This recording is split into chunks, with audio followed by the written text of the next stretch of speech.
मैं सबसे पहले आपको एक वचन जो मेरे दिल के बहुत निकट है, परमेश्वर का वचन संहिता 136:1 में कहा गया कि यहोवा का धन्यवाद करो क्योंकि वो भला है और उसकी करुणा सदा की है। हम एक ऐसे परमेश्वर का धन्यवाद करने के लिए इकट्ठा हुए हैं जिसकी करुणा जो है, उसका राज्य जो है वो सदा के लिए है। तो कुछ दिनों का, कुछ महीने का नहीं, लेकिन सदा के लिए है। साथ ही मैं आपको इस तरह के छोटे कार्यक्रमों की एक भूमिका बताना चाहता हूं। कई बार हम सोचते हैं कि बड़ा क्रूसेड हो और उसमें हजारों लाखों लोगों को बुलाया जाए, लेकिन मैं आपको बताना चाहता हूं कि इतिहास गवाह है कि छोटी छोटी आराधनाओं के ऐसे झुंडों से बड़े बड़े परमेश्वर के काम हुए, बड़े बड़े काम हुए। और वचन कहता है कि ये छोटे झुंड तू मत डर, क्योंकि यहोवा को भाया कि वो तुझे भाग दे।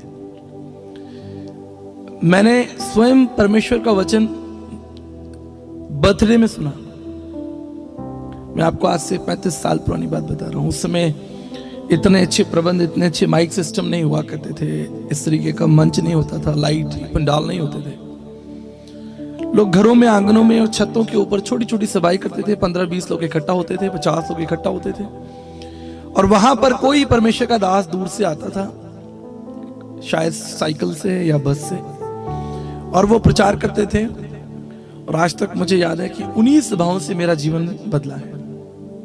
किसी एक बड़े क्रूसेड से नहीं, लेकिन छत के किसी कोने में बैठकर या गली में कहीं बैठकर मैंने सुसमाचार सुना, और आज मैं आपके सामने। इसलिए मैं आपको इंकरेज करना चाहता हूं कि जब भी आपको इस तरह की छोटी सभाओं का निमंत्रण मिले, जरूर जाइए, क्योंकि निश्चित ऐसी छोटी छोटी सभाएं आप ही के लिए रखी गई है।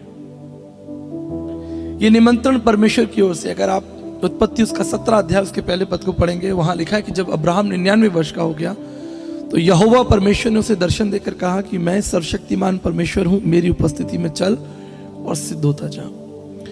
ये निमंत्रण हमें किसी परिवार, समाज, संगठन की ओर से नहीं मिलता। ये निमंत्रण जो है, जो वेलकम जो है, इनविटेशन जो है, ये यहोवा परमेश्वर की ओर से आपको दिया गया है। और विशेष रूप से मैं जवानों को, जो यहाँ बैठे हैं, बच्चे बैठे हैं, मुझे आज तक वो समय याद आता है जब हम अपने माता पिता के साथ इस तरह की छोटी सभाओं में जाते थे। कई बार हम इसलिए जाते थे कि वहाँ खाना होगा, हम पूछते थे खाना है वहाँ पर, लंच है वहाँ पर, डिनर है वहाँ पर। तो माता पिता कहते थे शांत रहो, हम प्रभु का वचन सुनने जा रहे हैं, खाना मिले ना मिले वचन मिलेगा। लेकिन बच्चे थे। लेकिन मैं आपको यकीन दिलाना चाहता हूँ, ऐसी छोटी छोटी सभाओं में जब माता पिता अपने बच्चों को अपने साथ लेकर आते हैं, परमेश्वर के बड़े बड़े दास इसी भीड़ से निकलते हैं, इसी झुंड में से परमेश्वर के बड़े बड़े दास निकलते हैं। इसलिए जब भी आपको मौका मिले, इस तरह का निमंत्रण मिले, ना आप खुद आए, लेकिन अपने परिवार और अपने बच्चों को भी लाने की कोशिश करें, क्योंकि जरूर परमेश्वर बात करेगा। मैं एक बार फिर से इस परिवार का धन्यवाद करना चाहता हूं। और बाइबल कहते हैं कि अवसर को बहुमूल्य समझो। आप चाहते तो आप दोनों पति पत्नी कहीं चले जाते घूमने के लिए और अपना 25th मैरिज एनिवर्सरी कहीं आपस में मना लेते, कहीं घूम घाम के, लेकिन आपने कलीसिया को दावत दिया, अपने पड़ोसियों को, अपने रिश्तेदारों को, अपने आस पड़ोस के लोगों को दावत दी, और अपने मन को और अपने भंडार को उनके लिए खोला, ताकि उन तक भी परमेश्वर की बरकत पहुंच सके। इतिहास गवाह है कि परमेश्वर ने एक परिवार को अपनी महिमा के लिए चुना है। इतिहास गवाह है कि परमेश्वर ने एक धर्मी व्यक्ति के द्वारा पूरे के पूरे देश का उद्धार कराया, पूरे के पूरे राज्य का उद्धार कराया। यही बात मैं अपने प्रिय भाई से कह रहा था कि ये सभा आपने नहीं रखी है, ये सभा परमेश्वर ने आपके द्वारा रखवाई है। न जाने किसका उद्धार, किसके जीवन की बातें यहाँ छिपी हैं, और जो वो यहाँ से लेकर जाएंगे, निश्चित परमेश्वर आपको ब्लेस करेंगे।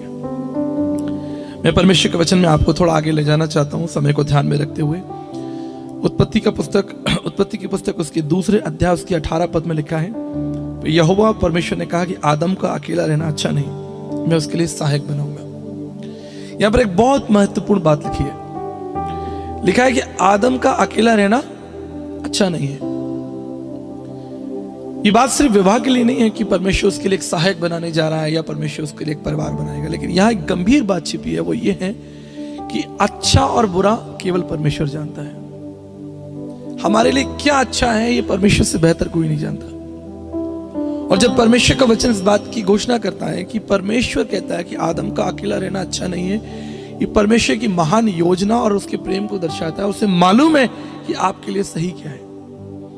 आपको कहाँ होना चाहिए, आपके साथ कौन लोग होने चाहिए, और आपके जीवन में कौन कौन सी घटनाएं घटेंगी जो आपके लिए और आपके द्वारा जो और समाज के लिए और पूरे देश के लिए होंगी। इसलिए जब आप परमेश्वर के पास आते हैं तो बड़ी विनम्रता के साथ, बड़ी सरलता के साथ इस चीज को जांचिए और परखिए कि परमेश्वर आपसे क्या बात करना चाहता है, क्योंकि वो जानता है कि आपके लिए क्या अच्छा है। मैं आपको एक सच्ची कहानी बताता हूं। कई वर्षों पहले मैं एक उबर कैब में था, गाजियाबाद से दिल्ली एयरपोर्ट जा रहा था। रात लगभग 2-2:30 बजे वो मेरी कैब थी, क्योंकि अगले दिन मेरी फ्लाइट थी यूएस के लिए मॉर्निंग में। तो जो व्यक्ति उबर लेकर आए, टैक्सी लेकर आए, वो एक बुजुर्ग व्यक्ति थे, बहुत बुजुर्ग व्यक्ति थे। और जब मैंने उन्हें देखा तो मैं हैरान हो गया, क्योंकि उन्होंने जो चश्मा लगाया रखा था, उनका एक चश्मा जो था वो टूटा हुआ था। अर्थात एक चश्मे का जो उनका आईना था वो ठीक था, दूसरा चश्मा क्रैक था। और उनके हाथ पैर भी हिल रहे थे, वो काफी कमजोर लग रहे थे और उनकी उम्र भी काफी थी। और मुझे बड़ी हैरानी हुई, क्योंकि मैं एक पासवान भी हूं, तो एक मसीही जो हृदय होता है, चिंता का या दर्शन से भरा हुआ हृदय। फिर मैंने उनसे बातचीत करना शुरू किया। मैंने कहा, आप इतनी उम्र में वाहन चला रहे हैं रात के समय में, और आपका चश्मा टूटा हुआ है, और आप बहुत थके हुए और बहुत कमजोर लग रहे हैं, आपके हाथ तक हिल रहे हैं, आप चला पाएंगे? मेरा इतना बोलना हुआ और उन्होंने अपनी गाड़ी साइड में लगाई और अपना रुमाल निकाला और रोने लगे। और मैं बड़ा हैरान हो गया। मैंने कहा, माफ कीजिए अगर मैंने आपको दुख दिया, मेरी इच्छा ये नहीं थी कि मैं आपको तकलीफ दूं, लेकिन फिर भी मैं जानना चाहता हूं कि अगर आपके लिए कोई कष्ट है, आपके जीवन में कोई तकलीफ है, तो मैं आपके लिए प्रार्थना करूंगा। और फिर उन्होंने मुझे अपनी कहानी बताई, हमने यात्रा शुरू की, और मार्ग में उन्होंने अपने जीवन की कहानी मुझे बताई। उनकी उम्र लगभग 82 वर्ष 82 ईयर्स थी। उन्होंने बताया उनके 3 बेटे हैं, उनकी एक बुजुर्ग पत्नी है, पत्नी बहुत बीमार है, और उनके जो बच्चे हैं उन्होंने माता पिता को त्याग दिया। और इस बुजुर्ग की हालत में, जब उनकी उम्र इतनी ज़्यादा है, उनके पास खाने कमाने के लिए कोई साधन नहीं है, कोई पर्याप्त चीज़ें नहीं है, इसलिए वो ये कैब चलाते हैं। और ये कैब भी किसी व्यक्ति की है, उनकी अपनी कैब नहीं है, और उनके पास इतना भी अधिक धन नहीं है कि अपना वो चश्मा ठीक करा पाए। गाड़ी चलने लगी, हम एयरपोर्ट के पास पहुंचे, मैंने उनके लिए दुआ की, और जब मैं आगे बढ़ने लगा, परमेश्वर का आत्मा मुझसे बात करने लगा। और फिर परमेश्वर ने मुझे परिवार के बारे में एक दर्शन दिया कि परिवार जो है वो परमेश्वर की दृष्टि में कितना महत्वपूर्ण है। और परिवार का मतलब केवल पति पत्नी नहीं, लेकिन परिवार का मतलब आपका कुटुंब है, जिसमें आपके बच्चे, आपके बूढ़े माता पिता, आपका भाई, आपकी पत्नी, अगर आपकी पत्नी है उसका भी भाई, आपका भाई है उसकी भी पत्नी, उनके भी बच्चे। इट्स ऑल अबाउट कुटुंब, पूरा परिवार है। कई बार हम परिवार की जो इकाई है वो हम सोचते हैं कि केवल पति पत्नी और 2 बच्चे, लेकिन ये परमेश्वर की रचना नहीं है। परमेश्वर ने तो एक परिवार के द्वारा पूरे के पूरे शहर को बचा लिया, पूरे के पूरे गांव को बचा लिया। यानी परिवार की जो परिधि है वो परमेश्वर की दृष्टि में बहुत बड़ी है। It's not just husband and wife and 2 children. तो मैंने उनसे पूछा कि आपके भाई बहन, आपके माता पिता या आपके और कोई सगे संबंधी, तो उन्होंने बात कही कि हम संसार के सबसे कठिन समय में जी रहे हैं, और परिवार टूट रहे हैं, रिश्ते टूट रहे हैं। और कहीं ना कहीं मैं उनकी बात से सहमत हुआ कि आज कठिन समय से समाज जो है वो निकल रहा है। लेकिन इस कठिनाई में भी मैं आपको एक बात यकीन दिलाना चाहता हूं कि इस कठिनाई में भी आज भी वो भला परमेश्वर हमारे साथ है। आज भी उसकी करुणा सदा की है। आज भी वो परमेश्वर आपको दोबारा से खड़ा करने की शक्ति और हिम्मत रखता है। मेरे प्रियो, मैं आपको बताना चाहता हूं, हम एक ऐसे परमेश्वर के आराधक हैं, या उसके साथ हम आगे बढ़ रहे हैं जो मनुष्यों में रुचि रखता है। वो ऐसा नहीं कि उसने बनाया और बनाकर उसने छोड़ दिया। मुझे याद है जब परमेश्वर ने मुझे बेटी दी, मेरी बेटी जिसकी उम्र इस समय 16 साल है, आर्निका बड़ी बेटी है, जो छोटी बेटी उसकी, जब उसका जन्म हॉस्पिटल में हुआ, हम उसे हॉस्पिटल में छोड़कर नहीं आ गए कि ठीक है चलो बच्चा हो गया, अब इसको हम छोड़कर अपने घर चले, हमने देख लिया बाय बाय। लेकिन हम उसे लेकर आए अपने घर, और आज भी 16 वर्षों के बाद में भी वो हमारी बेटी है और हम उसकी चिंता करते हैं। ठीक इसी तरह परमेश्वर ने आपको बनाकर छोड़ नहीं दिया, वो परमेश्वर ने आपको बनाकर वो भूला नहीं है। आज भी वो परमेश्वर आप में रुचि रखता है और आपकी चिंताएं, आपकी तकलीफ जानता है, आपकी कठिनाइयों को वो जानता है। इसलिए मैं सबसे पहले धन्यवाद करना चाहता हूं कि इस परिवार ने अपने विवाह के 25 साल पूरे किए, जो कि सच में कठिन रहा होगा, क्योंकि जीवन एक यात्रा है। हर मोड़ पर आपको एक कठिनाई का सामना करना पड़ा, लेकिन हम धन्यवाद करते हैं कि आपके जीवन की इस यात्रा में परमेश्वर ने आपको संभाला और आपने उसको धन्यवाद दिया और आप उसके साथ चले और आप यहां तक पहुंचे। और बाइबल कहती है कि मैं धर्मी को आशीष दूंगा और उसकी संतानों को भी आशीष दूंगा। उसकी आशीषें सिर्फ आपके लिए नहीं है। अगर आप धर्मी हैं, परमेश्वर का भय मानते हैं, तो याद रखिएगा, आप सिर्फ अपने लिए आशीष नहीं बटोर रहे, लेकिन आप आने वाली पीढ़ियों के लिए भी आशीष का दरवाजा खोल रहे हैं। और उसका सबसे बड़ा उदाहरण है नूह की जिंदगी में। आप देखिए, परमेश्वर ने नूह से बात की, लेकिन नूह के साथ साथ उसके 3 बच्चों को भी परमेश्वर ने बचाया, उनकी बहुओं को भी बचाया। और आज पूरे विश्व के अंदर 7 बिलियन जो जाति प्रजाति है वो नूह की संतान है। लेकिन परमेश्वर ने अपनी वाचा नूह के साथ बांधी, लेकिन नूह के साथ परमेश्वर ने उसके बच्चों को, उसकी बहुओं को आशीष दी। इसलिए आज आपका जो संबंध परमेश्वर के साथ है, आपकी जो वाचा परमेश्वर के साथ है, ये सिर्फ आपके, लेकिन 1000 पीढ़ी तक उसकी वाचा, उसकी करुणा चलती रहेगी, क्योंकि वो विश्वास योग्य है। दूसरी महत्वपूर्ण बात जो मैं आपके सामने रखना चाहता हूं, देखिए, हम इस संसार में सदा के लिए नहीं है। इससे कोई फर्क नहीं पड़ता कि आप विश्वासी हैं कि गैर विश्वासी हैं, आप किसी भी जाति, समाज, भाषा, कुल, क्षेत्र से आते हैं, उससे कोई फर्क नहीं पड़ता। आप इस संसार में सदा के लिए नहीं है। सदा केवल परमेश्वर का राज्य है।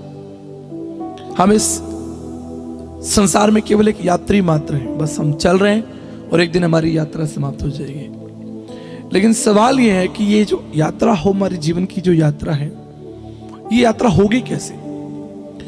इसके अंदर जो मिठास, इसके अंदर जो परिपूर्णता, या इसके अंदर जो सद्भाव होगा, वो कौन लेकर आएगा? याद रखिएगा, वही परमेश्वर जिसने आपको बनाया है।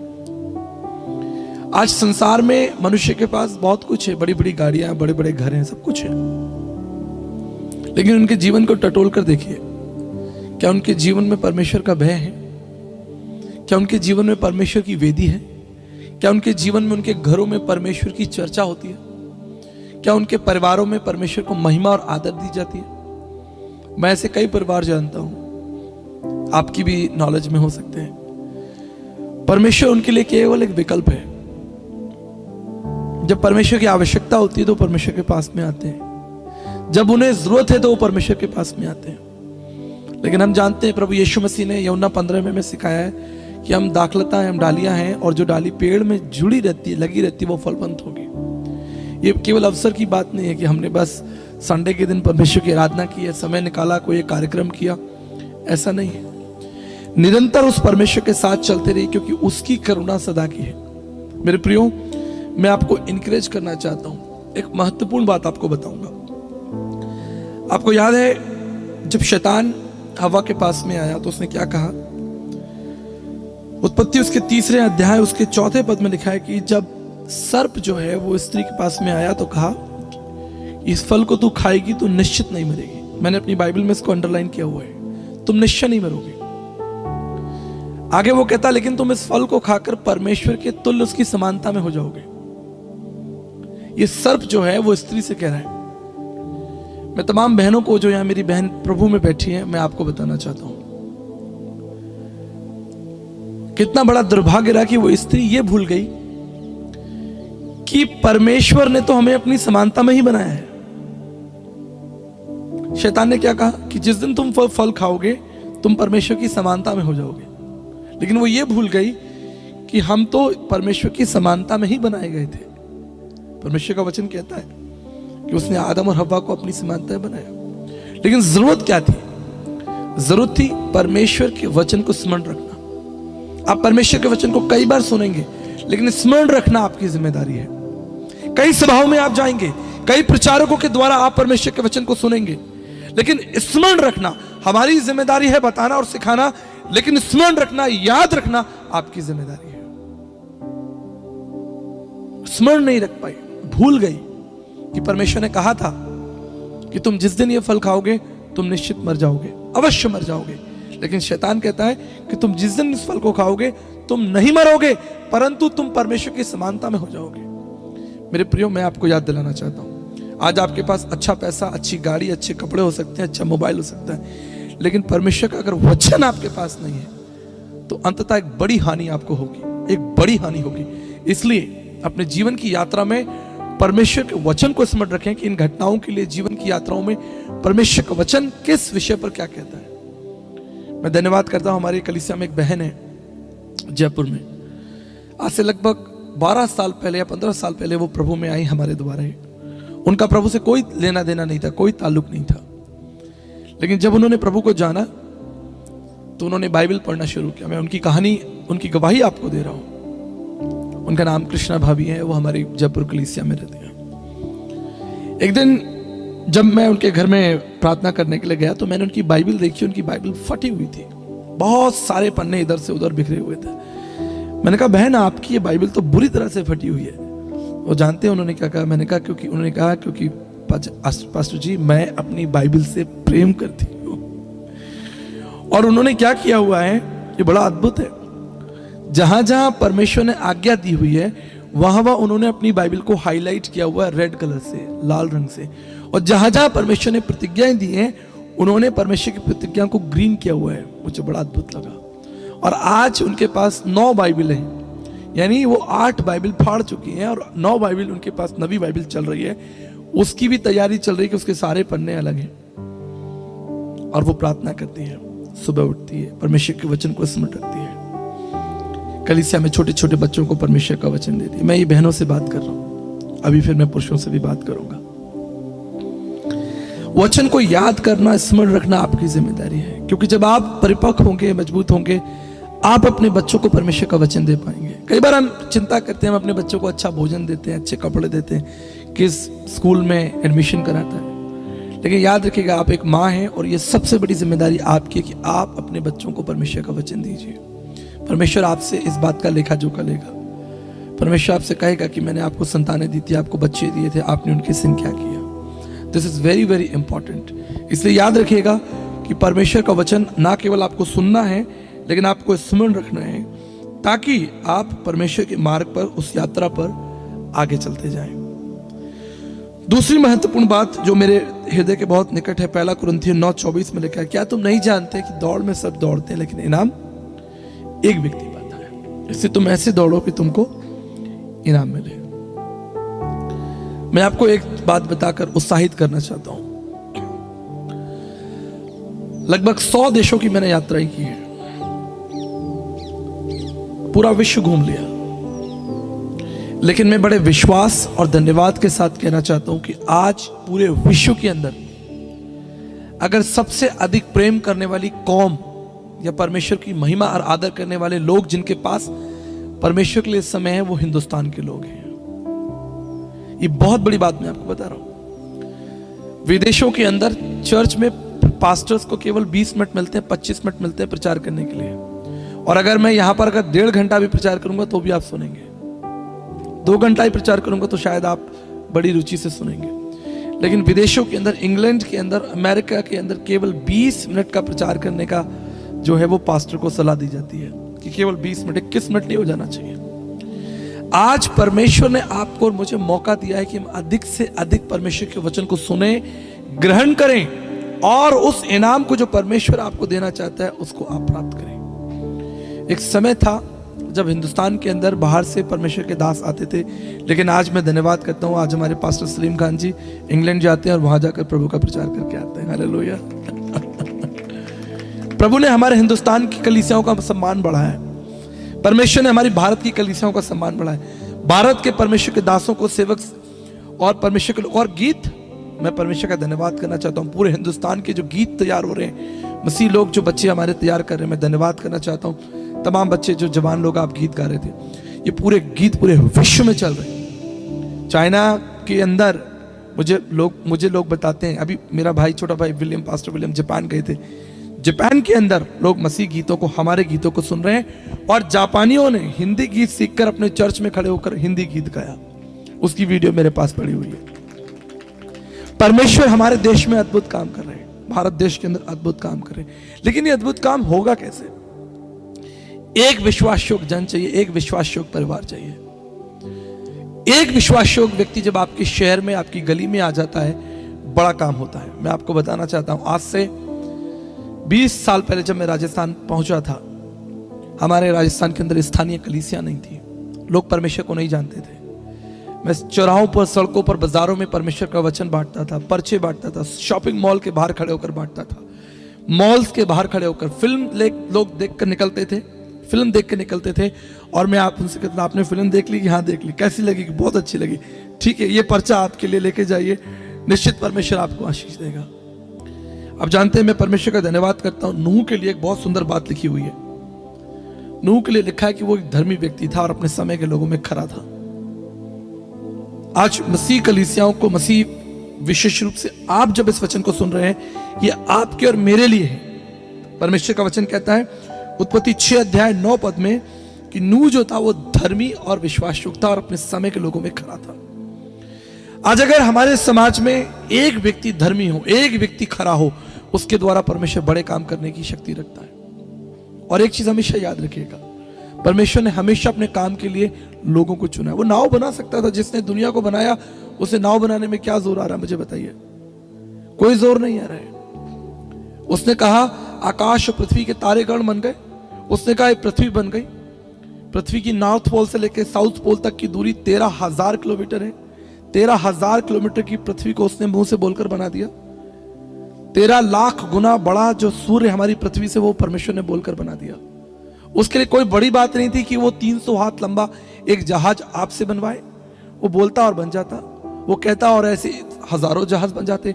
लेकिन उसने एक धर्मी व्यक्ति को अपनी महिमा के लिए, अपने काम के लिए चुना कि एक बड़ी गवाही हो, एक बड़ी गवाही हो। और उस धर्मी व्यक्ति ने 120 साल तक, ना केवल उसने लेकिन उसके पूरे परिवार ने, मैं विश्वास करता हूं, जिक्र बाइबल में ऐसा नहीं आता, लेकिन इतिहास की बाइबलों में, इतिहास की किताबों में ऐसा आता है कि उसका परिवार भी उसके साथ था। और इसलिए परमेश्वर ने नूह के साथ उसकी पत्नी, आपकी पत्नी और बच्चों को और उनकी बहुओं को परमेश्वर ने जीवन का अवसर दिया। देखिए मेरी बात ध्यान से सुनिएगा, आप पूरा संदेश भूल जाएंगे लेकिन ये बात नहीं कभी भूलेंगे। पूरी पृथ्वी से परमेश्वर ने जनजाति को हटा दिया, सारी जनजाति खत्म हो गई, पूरी पृथ्वी पर कोई प्राणी नहीं बचा। लेकिन ये 8 लोग बचे, केवल ये 8 लोग बचे, क्योंकि इनके ऊपर परमेश्वर की करुणा थी। और ध्यान देने बात यह है कि इन 8 लोगों के द्वारा परमेश्वर ने दुनिया को दोबारा जीने का मौका दिया, दोबारा अवसर दिया, इन 8 लोगों के द्वारा। और मैं धन्यवाद करना चाहता हूं नूह के जीवन के लिए। मैं उसके जीवन से बहुत प्रभावित हूं। 120 साल तक वो परमेश्वर की आज्ञा मानता रहा। 6:22 में लिखा है, very important, and Noah did exactly what the lord asked him to do. Noah ने वही किया जो परमेश्वर ने उससे कहा। उसने उसमें आकार में कोई परिवर्तन नहीं किया। आज परमेश्वर आपसे जो कह रहा है उससे आप कीजिए, क्योंकि उसी के द्वारा बड़ी आशीष, बड़ी क्रांति छुपी हुई है। आप अपने मोहल्ले में, अपने घर के अंदर, अपने परिवारों के अंदर परमेश्वर की महिमा कीजिए। देखिए परमेश्वर आपके परिवार को नूह की किश्ती के समान इस्तेमाल करेगा और वहीं से जीवन निकलेगा। मैं आपको बताना चाहता हूं, आज परमेश्वर ने मुझे बहुत अच्छा घर दिया। जयपुर राजस्थान में परमेश्वर ने मुझे बहुत अच्छी कलीसिया दी, बहुत अच्छा घर दिया, सब कुछ सुंदर है। लेकिन अगर मैं आपको इतिहास बताऊं तो आप हैरान हो जाएंगे। मेरे पिताजी रेलवे में कार्य करते थे और एक छोटा रेलवे क्वार्टर हमको मिला हुआ था, 2 कमरे का। घुसते ही वो खत्म हो जाता था, आप उसके अंदर घुसे और वो खत्म हो गया। हमने कई वर्षों उस रेलवे के छोटे क्वार्टर के अंदर जीवन जिया है, कई वर्षों तक। लेकिन मैं धन्यवाद करना चाहता हूं कि उस रेलवे क्वार्टर की छोटी छोटी कोठरियों के अंदर परमेश्वर के बड़े बड़े गीत गाए गए, आराधनाएं हुई, वो दरवाजे परमेश्वर के लिए खुले रहे। हमारे शहर के अंदर ओएम टीम्स आती थी, अगर आपको याद होगा, जो पुराने विश्वासी, ओएम टीम्स की बहनें आती थी और वो पूरे शहर में घूम घूम कर पर्चा बांटती थी। वो 25 दिन हमारे शहर में रहा करती थी। लेकिन मेरी माता जी 25 दिन उनके लिए खाना बनाती थी। 25 डेज वो पूरा दिन घूमती, सड़कों पर, बाजारों में पर्चा बांटती, प्रभु के बारे में बताती, और दोपहर का खाना और रात का खाना मेरे परिवार में खाती। हम छोटे छोटे बच्चे थे, हम उन्हें देखते, ये कौन है? और मैं आपको बताना चाहता हूं, वो अच्छे परिवारों से थी। कोई डॉक्टर था, कोई नर्स थी, कोई टीचर थी। वो साधारण लोग नहीं थे, लेकिन वो अपना काम छोड़कर 25 दिन के लिए, 28 दिन के लिए अलग अलग शहरों में जाते और पर्चा बांटते। और मैं आपको बताना चाहता हूँ, वो बहनें जो साधारण थी, उनका परिश्रम कभी व्यर्थ नहीं गया। उसी शहर के अंदर से, आगरा शहर के अंदर से परमेश्वर ने बहुत से सेवकों को खड़ा किया और उसका एक प्रतिफल मैं भी हूं। आपका प्रतिफल, जो कुछ आप प्रभु के लिए करेंगे वो कभी नष्ट नहीं होगा। मैं अपने प्रिय भाई को बता रहा था कि अगर आपकी तनख्वाह 50,000 है, 1 लाख है, इससे परमेश्वर को कोई फायदा नहीं। आप 50,000 की तनख्वाह घर लेकर आएंगे, आप उसे किराया देंगे, बिजली पानी देंगे, बच्चों की स्कूल की फीस देंगे, ट्यूशन कराएंगे, आप गाड़ी खरीदेंगे, इससे परमेश्वर को क्या लाभ? सोच के देखिए, आपकी योजनाओं से परमेश्वर को क्या लाभ? What actually you did for the God? आपने परमेश्वर की महिमा के लिए क्या किया?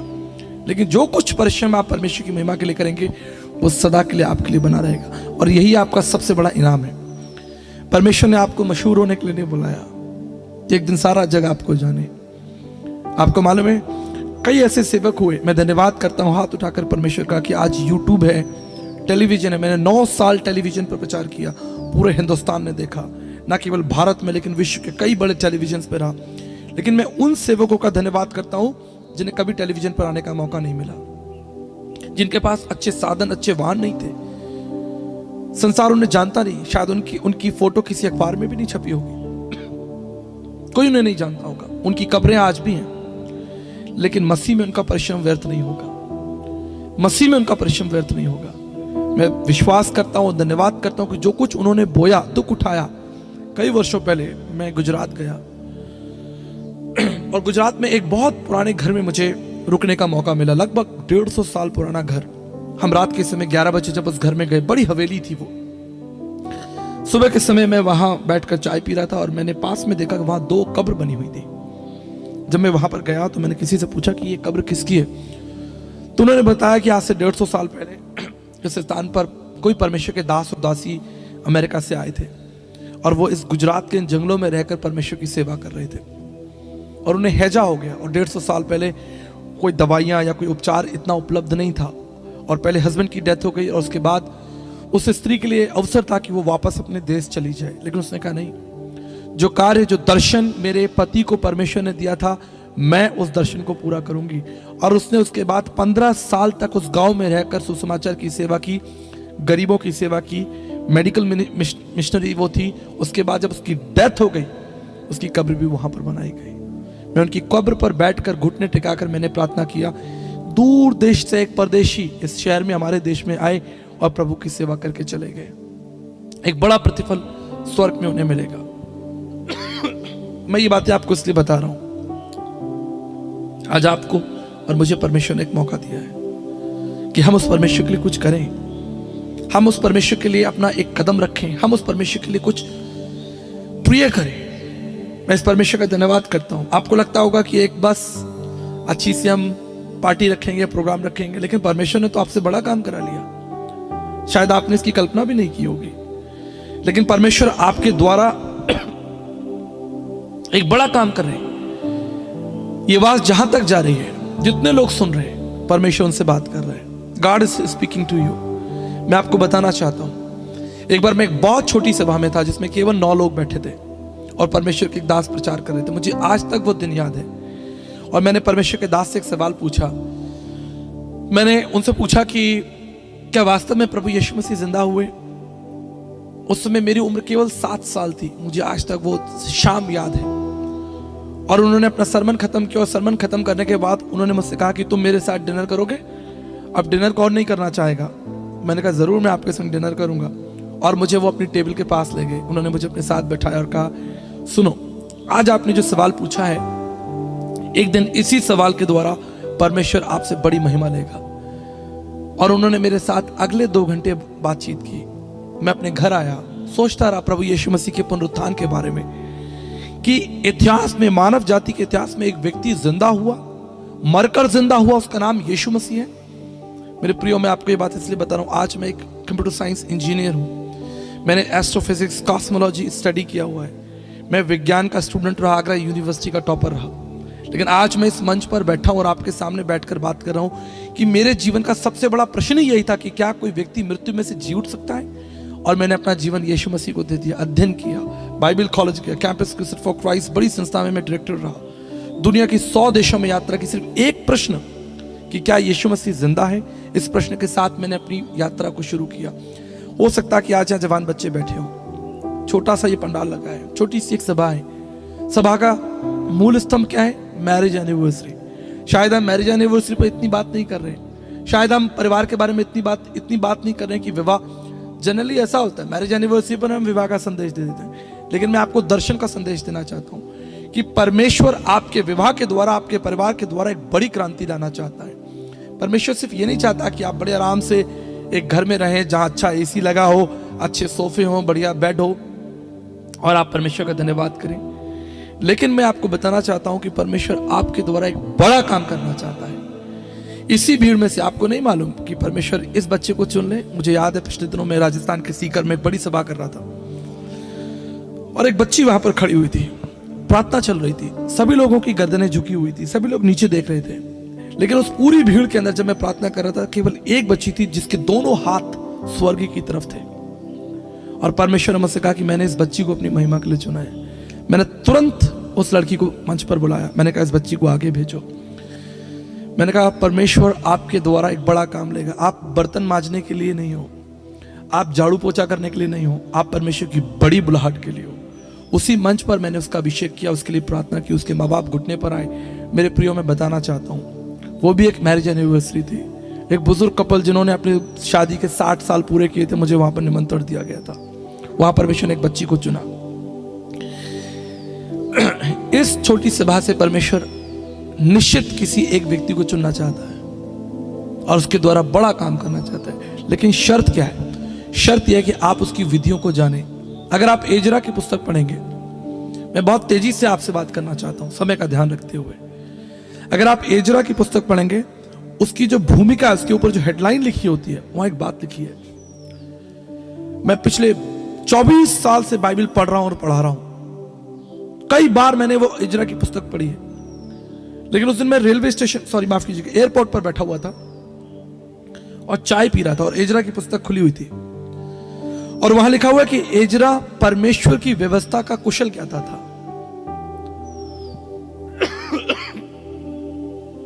बस आप यकीन नहीं करेंगे, वो वचन मेरे सामने ऐसे उठकर आ गया।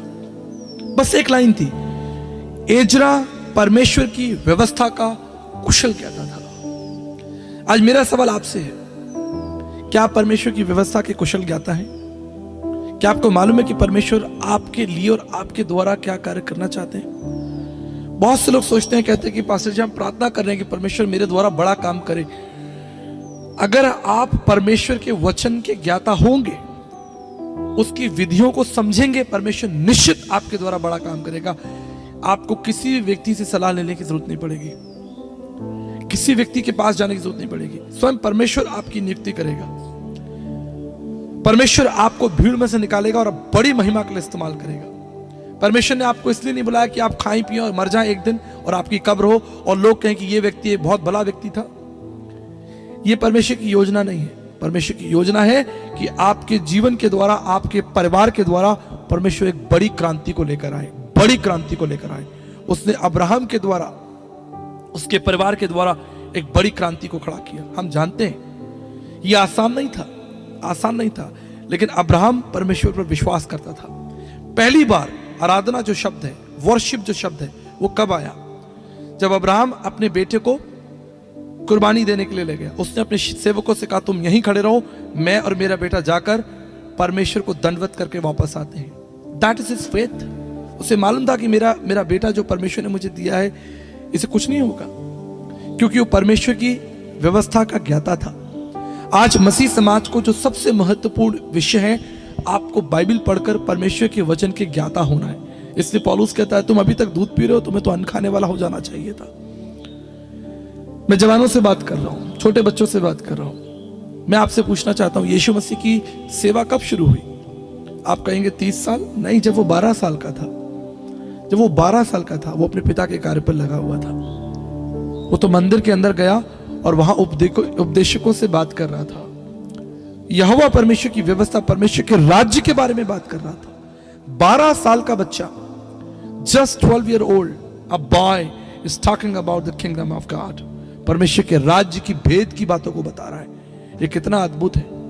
मैं आपसे बात कर रहा हूं, जवानों से बात कर रहा हूं, बच्चों से बात कर रहा हूं। मेरे प्रियो, आपको परमेश्वर ने एक बड़ी सेवा के लिए नियुक्त किया है, एक बड़े काम के लिए नियुक्त किया है। आपके परिवार को परमेश्वर ने संसार के परिवारों से निकालकर एक बड़ी सेवा के लिए नियुक्त किया। लेकिन आपको करना क्या है?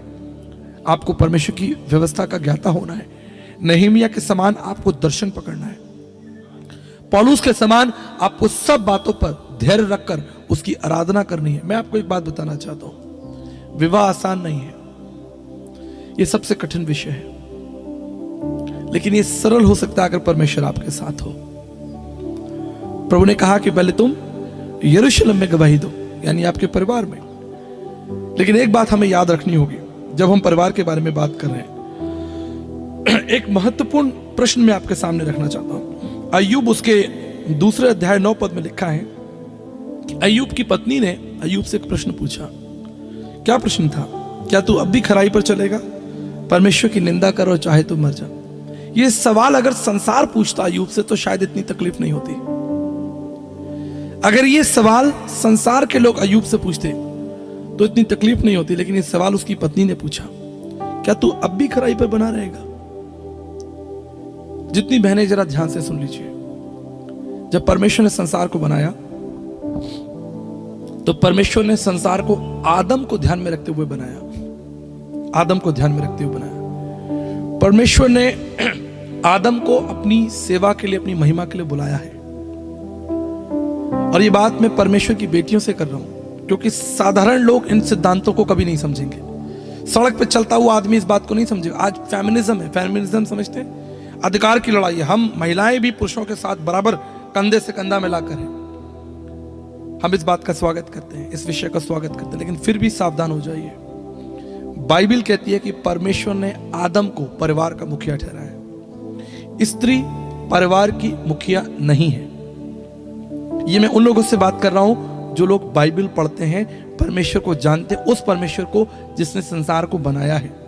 इसलिए आपके लिए जरूरी है कि आप सदैव अपने पति का आदर करें, और ना केवल पति का आदर करें लेकिन उसके परिवार का आदर करें, जो माता पिता। आज परिवार क्यों टूट रहे हैं? अगर आप सोचें, जरा बैठकर सोचें। एक स्त्री अपने पति से पूछती है, कहती है कि क्या तू अब भी खराई पर बना रहेगा? पुरुष इस प्रश्न को बर्दाश्त नहीं कर सकता। अगर ये प्रश्न पत्नी की ओर से हो, उसके लिए बहुत, सड़क पर चलता हुआ आदमी कहे क्या तू अब भी खराई पे बना रहेगा? अरे छोड़ परमेश्वर को, क्या दिया तुझे परमेश्वर ने?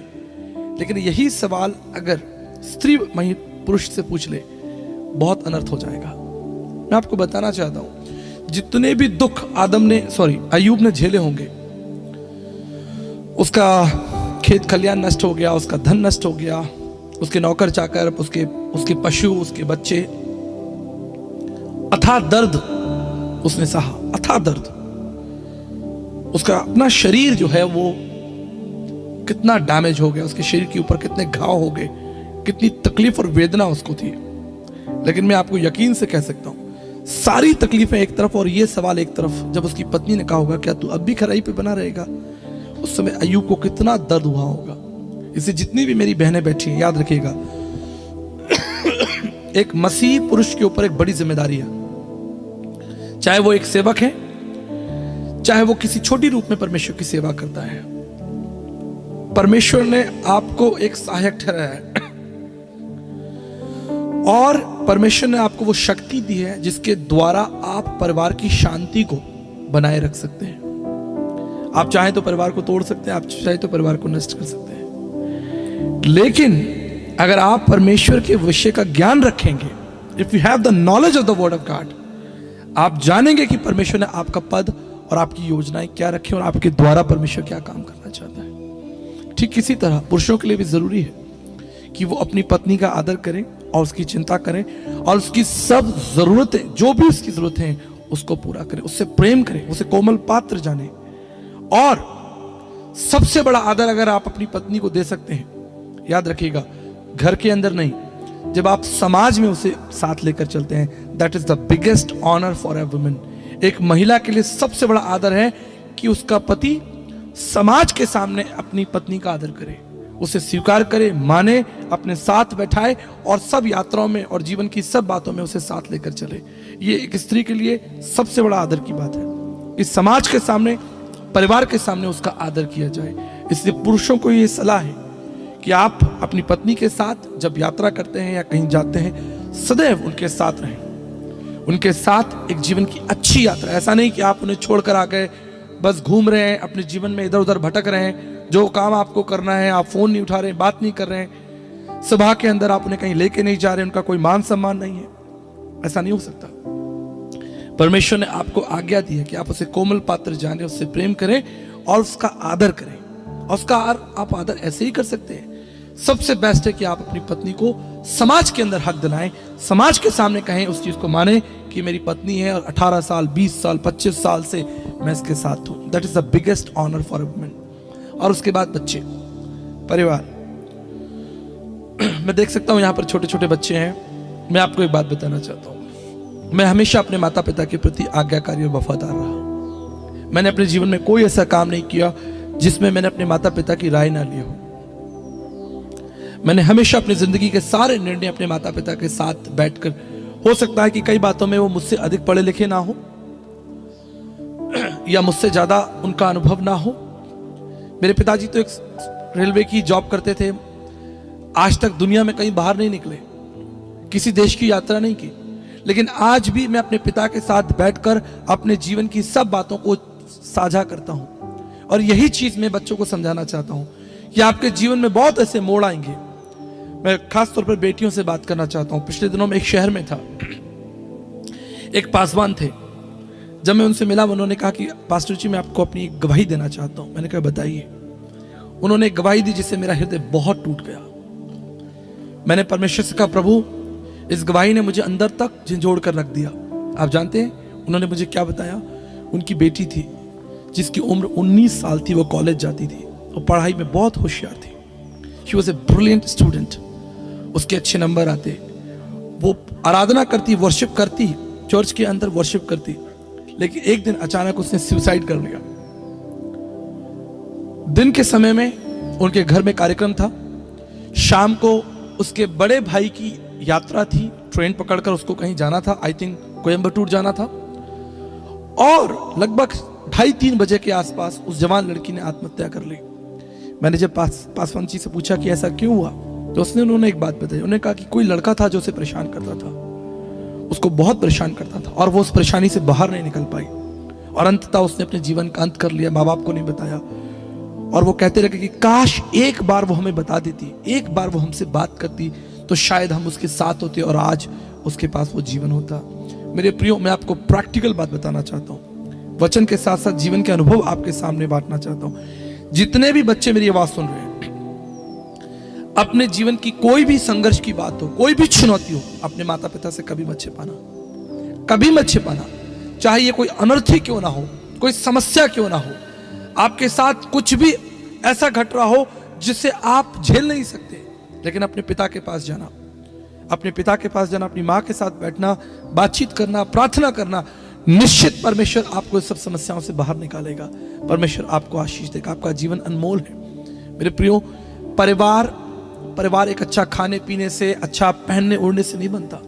परिवार परमेश्वर के मूल्य और आदर्शों से बनता है। परिवार बनता है जब आपके घर के अंदर परमेश्वर को महिमा मिले। जिस घर के अंदर स्त्री सुबह उठकर प्रार्थना नहीं करती, वो घर कभी आशीषित नहीं हो सकता। उस घर की कोई नींव, मजबूत नींव नहीं हो सकती।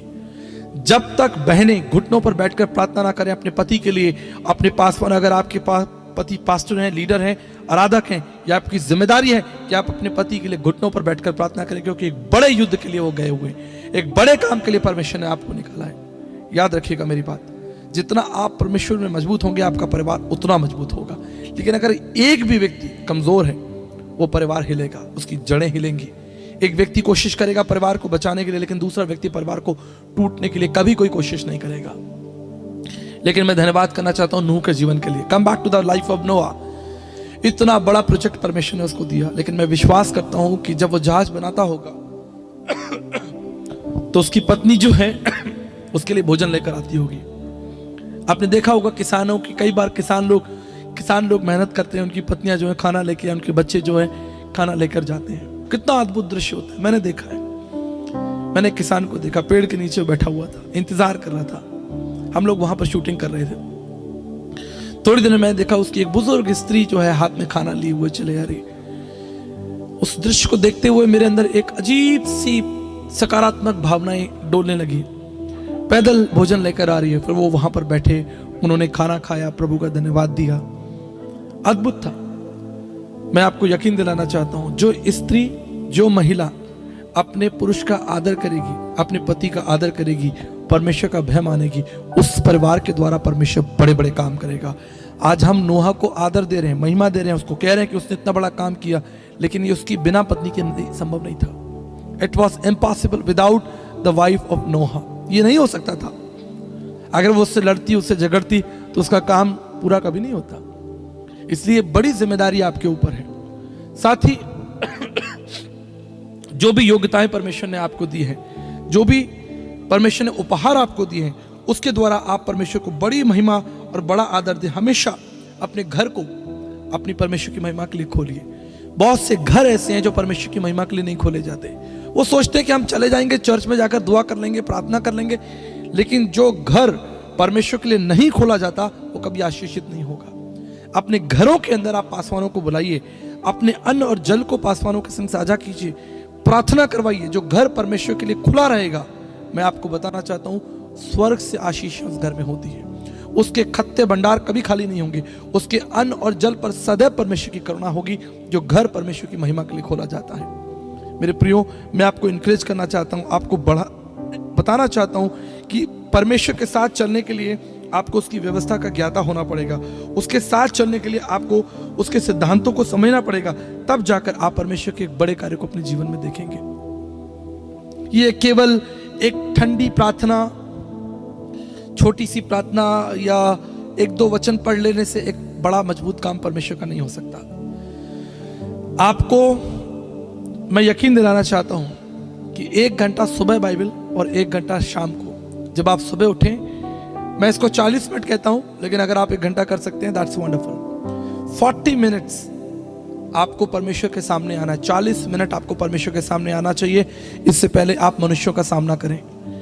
इससे पहले आप मनुष्यों का सामना करें, आपको 40 मिनट पहले परमेश्वर का सामना करना चाहिए, वचन के द्वारा, प्रार्थना के द्वारा। ठीक इसी तरह जब आप सोने जा रहे हैं, आराम करने जा रहे हैं, अपने बिस्तर पर जा रहे हैं, यह आपकी बड़ी जिम्मेदारी है। पति पत्नी के लिए बड़ी जिम्मेदारी है कि हाथ पकड़कर आप परमेश्वर का धन्यवाद कीजिए और सब कमियों और घटियों को परमेश्वर के सामने रखें और धन्यवाद करें कि प्रभु, आपने मुझे घर दिया, जीवन दिया, परिवार दिया और मैं आपकी स्तुति करना चाहता हूँ। मेरे प्रियो, तब आप अपने जीवन में परमेश्वर के बड़े कार्यों को देखेंगे।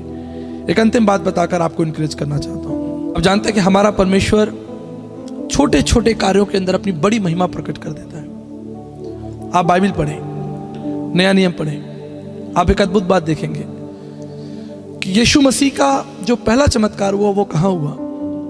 याद है आपको? पहला चमत्कार एक शादी में हुआ, एक विवाह में हुआ। विवाह तब भी जब उत्पत्ति की पुस्तक लिखी गई, आदम और हव्वा को बनाया गया, तब भी परमेश्वर की दृष्टि में पवित्र और प्रथम था। और जब यीशु मसीह की सेवा शुरू हुई तो पहला चमत्कार परमेश्वर ने विवाह के अंदर ही किया। अब हम देखेंगे कि प्रभु यीशु मसीह तो इतने व्यस्त थे, वो बड़े बड़े काम करते, लेकिन विवाह में जाकर बैठे हुए हैं। आप कल्पना करके देखिए, सोच के देखिए कि प्रभु यीशु मसीह विवाह में गए और विवाह में जाके बैठे और खाना पीना चल रहा है, लोग मेहमान वहां पर बैठे, लेकिन यीशु मसीह बैठे, बुलाए गए, निमंत्रण दिया गया। ये अद्भुत है। ये कुछ साधारण मत समझ लीजिएगा, ये अद्भुत है। ये परमेश्वर की योजना का एक हिस्सा है, अमूल्य हिस्सा है कि हमारा प्रभु यीशु मसीह, जिसे पूरी दुनिया प्रभु कहती है, उसने अपनी सेवा का एक बड़ा हिस्सा विवाह के द्वारा शुरू किया। विवाह में गए, बैठे, और वहां क्या था? वहां लिखा है कि घड़ों में जो है पानी प्रभु ने भरवाया, दाखरस खत्म हो गई थी। लेकिन वहां पे एक अद्भुत बात मैं आपको बताना चाहता हूं। वचन कहता है कि प्रभु ने कहा कि इन घड़ों को क्या करो? मुंह up to the brim, fill it up to the brim. क्यों प्रभु ने कहा? प्रभु कहते कि इसे भर दो भाई। तो कोई घड़ा थोड़ा नीचे खाली रह जाता, कोई पूरा भर जाता, कोई आधा रहता, लेकिन प्रभु ने कहा कि इन घड़ों को ऊपर तक, fill it up to the brim. इस बात को समझ लीजिए, जब कोई चीज ऊपर तक भर दी जाएगी, जब ये पानी ऊपर तक है, तो हम इसमें कोई और चीज नहीं मिला सकते। जब ऊपर तक आपके जीवन के अंदर परमेश्वर का वचन होगा, शैतान उसके अंदर कुछ नहीं डाल सकता। We have to fill our life up to the brim। हमें मुंह तक, उस घड़े को मुंह तक परमेश्वर के वचन से भर देना है, तब आपके द्वारा एक बड़ा चमत्कार पूरा जगत देखेगा। आप सोचे कि बस मुझे एक वचन याद है, 2-3 वचन याद कर लिए, एक कमजोर सी प्रार्थना कर ली, ठंडा सा जीवन जी लिया, साल 6 महीने में कभी उपवास रख लिया, क्रिसमस मना लिया, थोड़ा ईस्टर बना लिया और परमेश्वर आपके द्वारा बड़ा काम करेंगे। I don't think so. It's going to be a great work through the Lord. अगर आप परमेश्वर के द्वारा बड़े काम को देखना चाहते हैं तो आपको घड़े को ऊपर तक भरना पड़ेगा। उस बहन के समान आपकी बाइबल चमकनी चाहिए। हालेलुया। आप जानते हैं, मैं हमेशा एक बात कहता हूं, if you highlight the word of God, the God will highlight you. अगर आप परमेश्वर के वचन को चमकाएंगे तो परमेश्वर भी आपको ऊंचा उठाएगा और अपनी सेवा के लिए इस्तेमाल करेगा। विवाह आसान नहीं है। दुनिया के बड़े बड़े दार्शनिकों ने विवाह के ऊपर पुस्तकें लिखी हैं। विवाह के ऊपर दुनिया में सबसे बड़ा टॉपिक रहा है विवाह, परिवार, जिसके ऊपर ना केवल सेकुलर लोगों ने लेकिन क्रिश्चियंस लोगों ने, पास्टर्स, लीडर्स ने पूरे वर्ल्ड के अंदर विवाह के ऊपर अनगिनत किताबें लिखी हुई हैं, परिवार के ऊपर अनगिनत किताबें लिखी हुई हैं। क्योंकि शैतान जानता है कि एक परिवार को गिराकर आप परमेश्वर की बड़ी योजना को गिरा सकते हैं, एक परिवार को तोड़कर। लेकिन धन्य वो परिवार जो यहोवा परमेश्वर का भय मानता है। धन्य वो स्त्री, वो पुरुष जो परमेश्वर के काम को पूरा करती है। यीशु मसीह ने कहा, father I have brought the glory to you by finishing the work you gave me to do. Yeshu Masih के सामने बहुत चुनौतियां थी, लेकिन उसने कहा कि पिता, मैंने तेरा काम पूरा करके तेरी महिमा की है। यह आसान नहीं होगा कि आप प्रभु के साथ चलें, उसका काम करें। आसान नहीं होगा। हर मोड़ पर आपको चुनौती होगी, हर मोड़ पर तकलीफ होगी। पारिवारिक, मैं आपको बताना चाहता हूं, रिक वॉरेन को आप जानते हैं? कितने लोग परमेश्वर के महान दास रिक वॉरेन को जानते हैं? उनके बेटे ने सुसाइड किया, पूरी दुनिया में हाहाकार मच गया, बड़े बड़े इंटरव्यूज, टेलीविजन के प्रोग्राम चलने लगे। अरे रिक वॉरेन जो कि दुनिया के सबसे अच्छी पुस्तकें लिखते हैं, मोटिवेशनल, परमेश्वर की सामर्थ्य के ऊपर, पूरी दुनिया के अंदर ये बात फैल गई कि रिक वॉरेन जैसे परमेश्वर के दास, उनके बेटे ने सुसाइड कर लिया। एक बड़ा इंटरव्यू बुलाया गया, टेलीविजन लगे हुए थे। उनसे जो इंटरव्यू ले रहा था, उन्होंने सवाल पूछा, सर आप वर्ल्ड के one of the best leading pastor हैं, आपकी किताबें दुनिया में मशहूर हैं, दुनिया के लोग, उनकी पुस्तक है पर्पस ड्रिवन लाइफ और पर्पस ड्रिवन चर्च, अगर आपने पढ़ी हो तो, वर्ल्ड फेमस बुक। लेकिन आपके बेटे ने सुसाइड कर लिया। How do you explain it? आप इसे कैसे देखते हैं? आप जानते हैं उन्होंने क्या कहा? उन्होंने कहा, that is his choice, that is his choice. ये उसने चुना। मैंने तो सदैव प्रभु को बांटा था, मैंने तो सदैव प्रभु की बात की थी, मैंने तो सदैव प्रभु को महिमा दी थी, लेकिन मेरे बेटे ने मृत्यु को चुन लिया।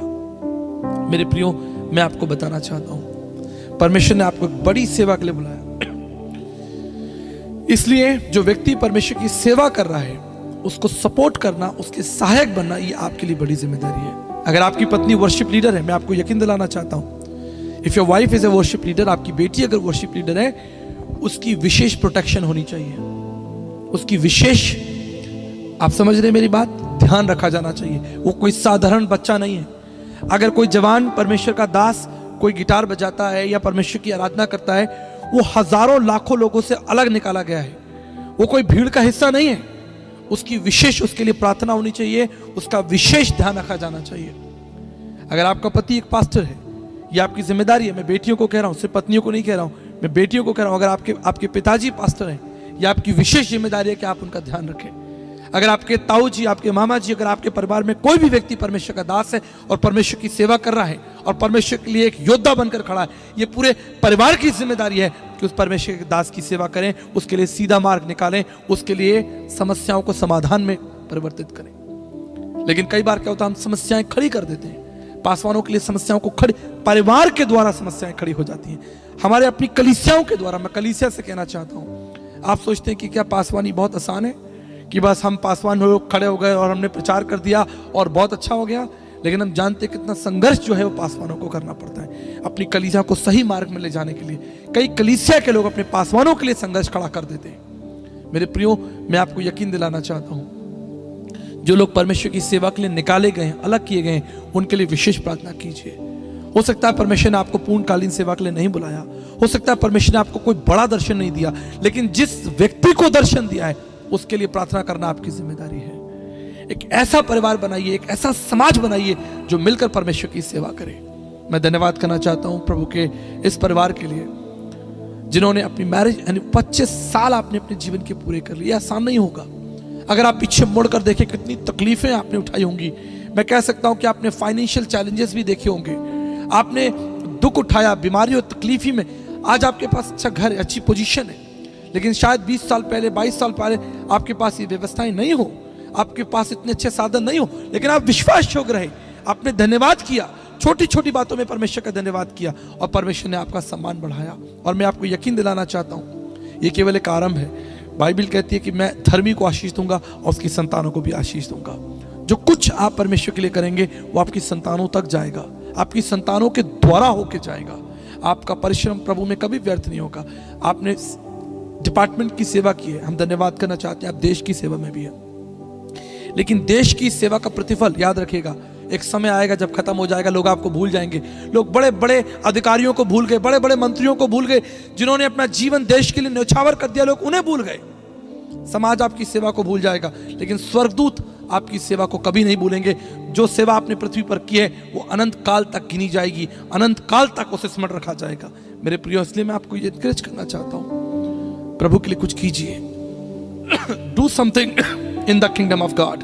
अपने आप को दृढ़ कीजिए कि मैं परमेश्वर के लिए क्या कर सकता हूं, मुझे कौन सा जहाज बनाना है, मुझे कौन सा गीत लिखना है, मुझे किस दिशा में यात्रा करनी है, किन लोगों से मिलना है। मैं धन्यवाद करना चाहता हूं तमाम उन श्रेष्ठ सेवकों का जिन्होंने दुख उठाकर सेवा की है, कष्ट उठाकर सेवा की है। आसान नहीं है, परमेश्वर की राह पर चलना आसान नहीं है, लेकिन यीशु मसीह ने कहा, father I have brought the glory to you by finishing the work. जो काम प्रभु तूने मुझे दिया मैंने उसे पूरा कर दिया है। यही बात आपको और मुझे करनी है, यही काम आपको और मुझे करना है कि प्रभु जो भी सेवा आपने मुझे दी है मैंने उसे पूरा कर कर आपकी सेवा की, आपके नाम को ऊंचा उठाया है। तब आप अपने जीवन में परमेश्वर के बड़े काम को देखेंगे। एक ऐसा समाज बनाइए, एक ऐसा परिवार बनाइए जो परमेश्वर को ग्रहण योग्य हो। परमेश्वर आपके साथ है, उसकी करुणा सदा की है। परमेश्वर का वचन कहता है कि ये सारे जग के लोगों यहोवा का धन्यवाद करो और उसके उपकार को कभी ना भूलना। लेकिन याद रखिएगा, धन्यवाद वही कर सकता है जिसके पास परमेश्वर का अनुभव हो। धन्यवाद वही कर सकता है जो नम्र हो। नहीं तो लोग सोचते हैं कि ये सारी गाड़ियां, योग्यताएं हमें अपनी क्षमता से मिली है, हमने इसे कमाया है, हमने इसे पाया है। लेकिन मैं आपको बताना चाहता हूं ये सब कुछ परमेश्वर की ओर से उपहार है। आपके जीवन की एक एक चीज परमेश्वर की ओर से उपहार है। हो सकता है आपने नौकरी की हो, लेकिन उस नौकरी को पूरा करने के लिए सामर्थ्य परमेश्वर ने दी हो। आपने एक अच्छा घर बनाया हो, आपको लगता हो कि मैंने बैंक से लोन ले लिया लेकिन उस लोन को चुकाने की भी शक्ति परमेश्वर ने आपको दी है।